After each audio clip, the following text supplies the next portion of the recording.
fitur transfer item antar gudang ya. Transfer item antar gudang. Ya, jadi di POS 5 ini memang memiliki salah satu fitur yang bagus ya, yaitu adanya fitur multi gudang ya. Maksudnya apa? Maksudnya di perusahaan kita ini bisa memiliki gudang lebih dari satu, yang keduanya atau beberapa gudang itu bisa kita manage ya. Misalnya ada perusahaan memiliki 2 gudang ya, ada gudang namanya UTM atau utama, ada gudang namanya GD.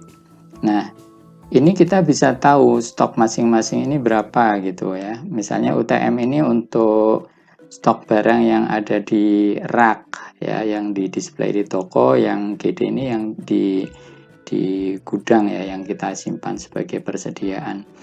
Nah, kalau misalnya yang di rak ini berkurang ya, maka yang di gudang ini bisa kita pindahkan gitu stoknya ke rak, ke gudang utama gitu. Nanti yang di gudang stoknya akan berkurang sendiri, yang di rak akan bertambah sendiri, seperti itu secara otomatis. Ada menunya nanti ya.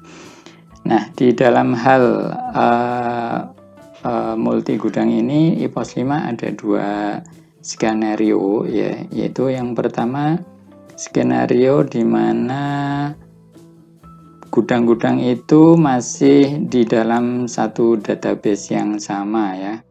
Misalnya ada toko yang seperti cerita tadi ini ya, ada UTM sama GD, ini di toko yang sama, pakai komputer yang sama kayak gitu ya.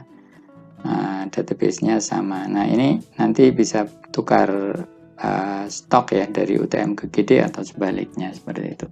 Kemudian skenario yang kedua ya, ini skenario pertama, di sini skenario yang kedua. Ini ada perusahaan ya, memiliki cabang gitu ya. Ini pusat, ini cabang.